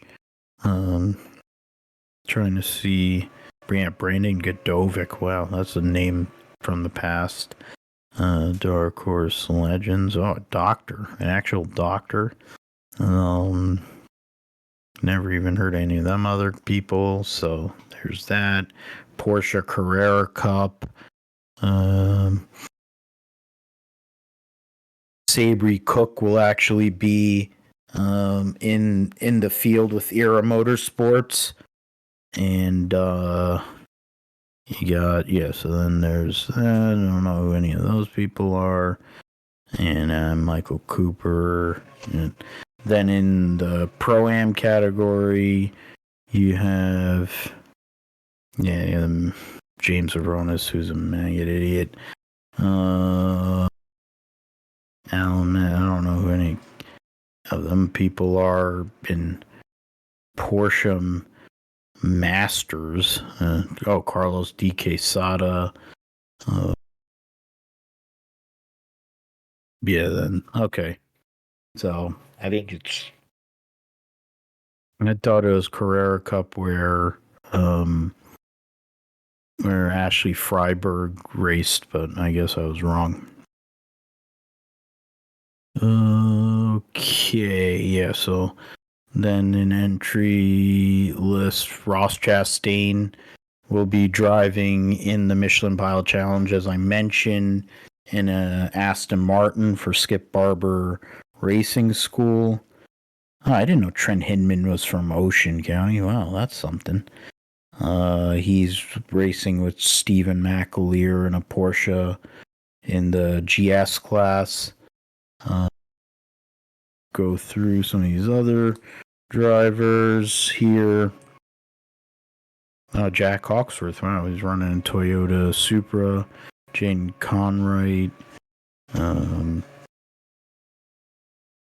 You have 23 entries in the Grand Sports category, and then you have 13 in touring car.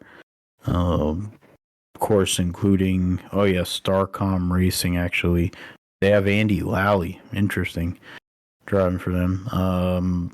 Robert Wickens and Harry Gottsacker.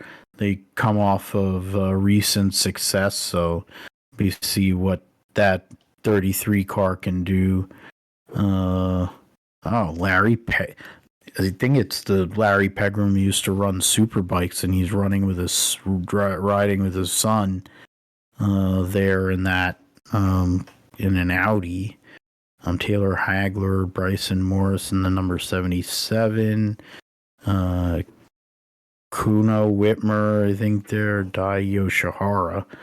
Isn't that the same Yoshihara that was a drift driver? I'm not sure offhand. But full weekend at Road America going on there. In terms of the there's WEC news where they're considering a ban on 2-driver hypercar lineups. They're going to make it mandatory for 3. This is what I'd like to be. How many drivers you have to run? There's 2-driver clears in a team trying to run 3 in 24 hours. Jodas is taking over the Cadillac program in 2025. Regulations remain choice of 2 left up to the teams. You'll be left that way, so regulations. We'll see what happened. I mean, there's 2 drivers. When Jota won at Spa, there's the Ganassi team has only 2 drivers. It says only 5 World Endurance Championship races since have been won outright by a 2-driver lineup. So it's probably more advantageous with 3 drivers anyway. Italian Marco, so Ferrari won't bring their car to the U.S. News would go. So that Porsche abandons engine revision plan, full-blown test program for Aston Martin with the Valkyrie. Toyota's gonna run a hydrogen car in 2028, along with the their regular power, or the regular existing hypercar.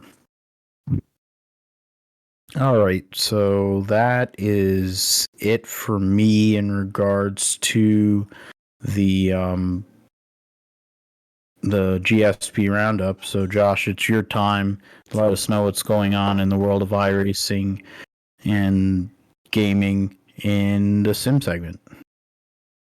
Yeah, of course. I think I saw this earlier today on iRacing on their social media that they're going to do a Martinsville 500 with the MX-5s, Mazda MX-5s, which pretty interesting, seeing how that kind of has come to fruition after many years with the 24-hour stream with Moonhead and people racing the MX-5s at Martinsville there on his private deal. And then, of course, now MX-5s are racing for real in real life in Martinsville later this year.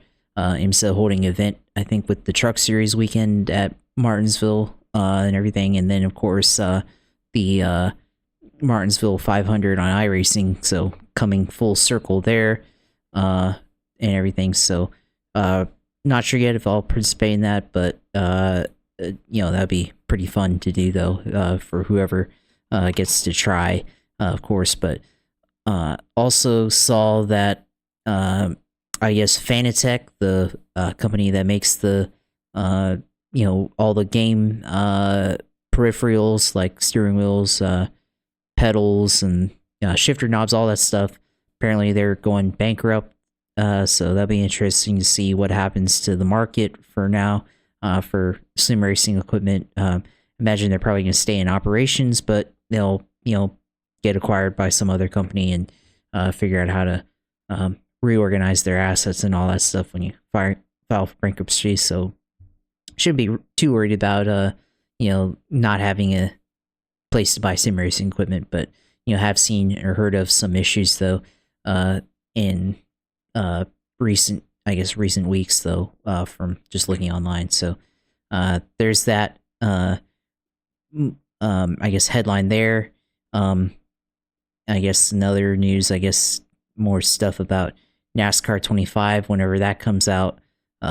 Seeing some stuff online. I'm not sure what they're saying, but it seems like they're giving out more talks. I guess there's more interviews or whatever done this week on that game, but we'll see what happens there and everything. As far as me, I've mostly been I did a little bit of IndyCar last week, maybe GR Cup at Okayama International Circuit this week, so maybe doing that on the sports car side, probably focus on that and everything. And then oval side, continuing to run the Indy cars at Homestead this week.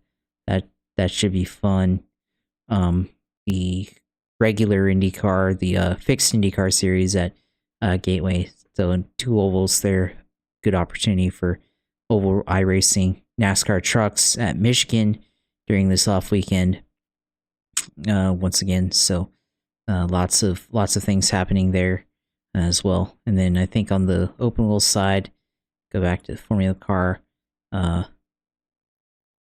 think IndyCar also at Miami, like we said earlier. See the Formula 1600 series, Rudkinson Motor Center and Hockenheimring, and then Formula V's at let's see, where's Formula V's at Rudkinson Motor Center also. So a lot of that, but trying to look to see if there's anything newsworthy in iRacing here besides what we talked about there happening this week in iRacing. Well, I guess Max Verstappen getting banned from playing iRacing on the night before game, that's noteworthy. So perhaps on Saturday night, if you're looking to compete against Max Verstappen in the game before he goes out and races in real life, that's probably not happening ever again until he switches teams to another team if he ends up doing that. But I guess that's noteworthy as well and everything. So yeah, of course, for me, also, I should mention also, I went karting again this Friday, the last weekend of Season 2 in Orlando Kart Center League of Legends League. Ran 2 races. They have 2 races at 7 p.m. and then at 8 p.m. And then the 8 p.m. race, I qualified, did my qualifying session. It was like about, 5 or 6 minutes, but the last couple laps in the session, started to notice the engine cutting out on the straights just randomly, and I was like, okay, I'm just gonna go in the pits and pick up a different kart, and got a different kart, which handled immediately better, but wasn't able to post a time, so ended up starting all the way from the back. So basically just had shotgun on the field, and then started a field of like 60, started like 59th, and then made it all the way up to 32nd in a 15-minute race. So it's pretty good being able to do that. A lot of that was due to people getting cleaned out in the corners and people spinning out, but I managed to avoid the carnage and all that. But definitely was passing people on track pretty much every lap. So really liked that effort. So enjoyed that and everything. So we'll see how much more karting do later. And they have it'll start up again in probably a month or two for season 3 for the fall league. So we'll see how much I do there. But part of the goal, I was talking to a friend about this, but part of the goal there is just to see, okay, well, been karting plenty of times, competing for time, when they you just buy a race and you put up see who can put up the fastest lap and everything. I know he can do that and stuff, and kind of at the point. Well, I need to fine tune need to fine tune on the lap side, but need a little bit more detail there as far as like understanding lap time and stuff on a lap to lap basis in the karts, but really also just to compete against other people and see how well the racecraft translates from iRacing and everything and to actual karting, and feel like I've done a good job of that. So that was one of the goals there, just to be able to understand how I could perform in an actual race environment and everything. So I wanted to bring that up there. So I guess the only regret is I wish I had a GoPro or something to get that, or some type of camera to be able to show that, or maybe even like a mount for the iPhone to put up on the helmet or whatever. But we'll see. Maybe next time I do that, maybe we'll do that. But just wanted to bring that up and everything. Of course, the streams, of course, whenever I stream at usailor2 on Twitch and everything, which I'll stream the iRacing there, and maybe even add a College Football 25. Of course, that came out, which actually I've been playing a lot the past couple of days, trying to lead the University of Florida back to the promised land in college football and trying to get them to the Natty. It's just been playing offline play in the Dynasty mode, but talking with some friends at work and other stuff that are also getting back into it. I don't know, maybe I'll stream some of my matches against my friends and everything. We'll see. Got some friends that are UCF people and the Florida State people, so we'll see how that goes. But right now, just defeated University of Georgia and 7-0 in or I think 7-0, 8-0 or whatever in competition throughout the 2024 season in college in the game. So see how that goes. But it's a lot of fun.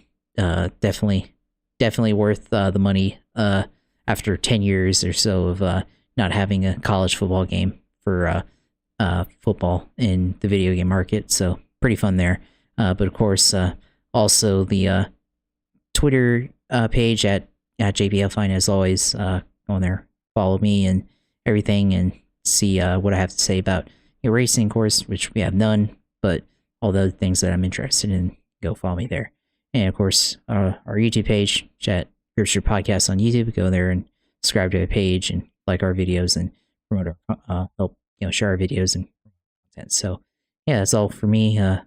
Wish we had racing this week, but training camp, NFL's coming back, the Olympics, so there's all that. But kind of weird, we have a show where we don't even make our picks. It almost feels like the off season. So but it isn't. So we'll see how it goes next week as we itch to get back onto the racing. Yeah, we'll be able to manage. That's how we do it during the off season. But then football is there, and of course, football bails us out again.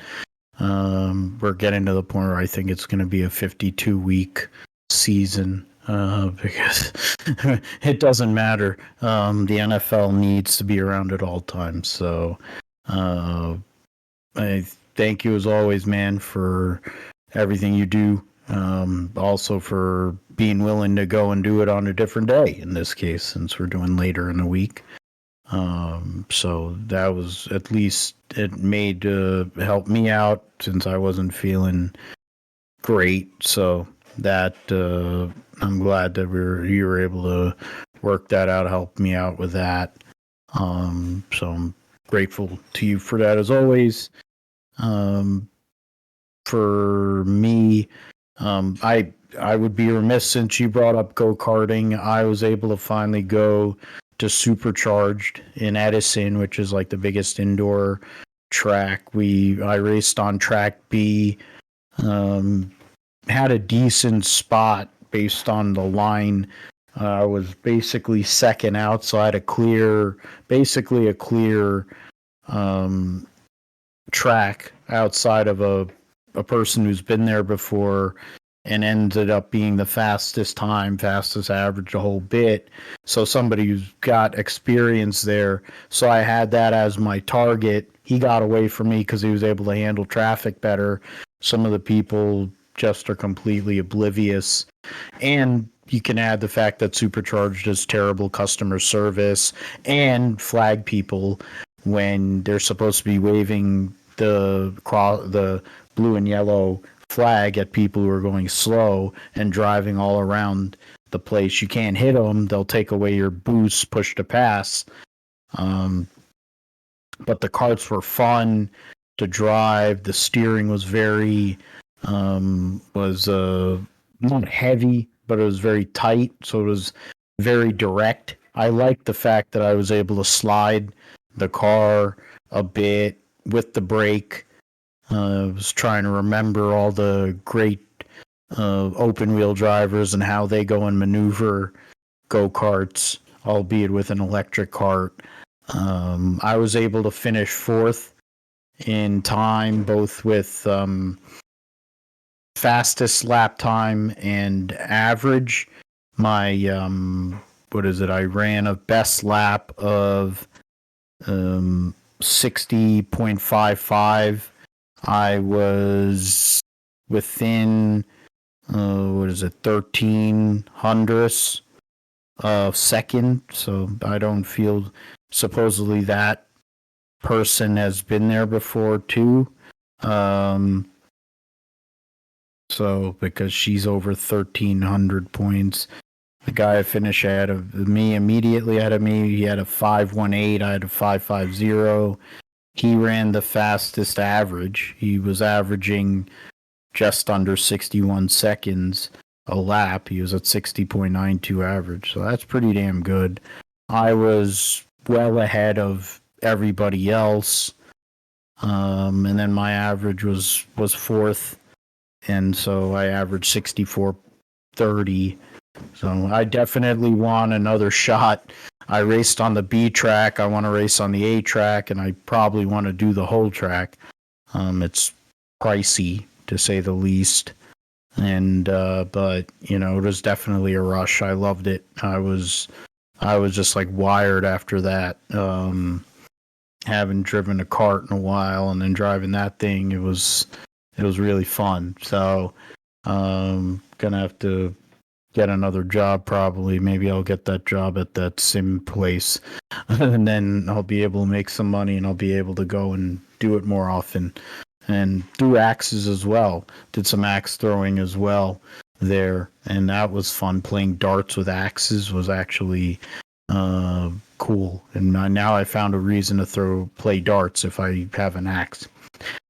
But that's I digress. And also in conveyor belt sushi place too. So they hit a bunch of different things on Friday with a good friend of mine that I hadn't seen in a long time. So there's that. So I do actually do stuff that isn't involved with kickboxing, bowling, or work. I do go out. I do have human interactions. So we'll see how that goes. With me, you can find the audio feed on my YouTube page at GSP1428. You can, of course, find it on Gripstrip Podcast page with Josh. He handles all that. So if you want to see the video feed, obviously you go there. You can get audio basically anywhere you get podcasts. You can hear the Gripstrip Podcast. We're on Podbean, but we're also at philipgmatthew.com. And as I said, anywhere else you can get a pod. And you at Gripstrip Pod on Twitter for as long as this platform actually is somewhat functional, which is borderline at best. At PGMatthew28 for me, and then at PhilipGMatthew28 on Instagram. So that is that for me. Well, Olympics going on, Olympic men's golf and women's golf coming up. We'll see if Xander Schauffele can go and win 2 majors and then defend his gold medal. Curious to see how that goes. The women's gymnastics team, of course, getting the gold in the team event. We'll see what the ladies do in their individual events. The men getting a medal, bronze medal. They've got the Americans have the total right now. Not as many golds, but I think it will pick up as we get more of the swimming events and then track and field too. So we'll see how that all goes. But for Josh, I'm Phil. We'll see you next week on the GSP, talking about the NASCAR Cup season so far and some of the takeaways from that. And maybe I'll see if I can get a guest in there as well. But either way, for Josh, I'm Phil. Thanks for listening to Gripster Podcast, and we'll see you next time.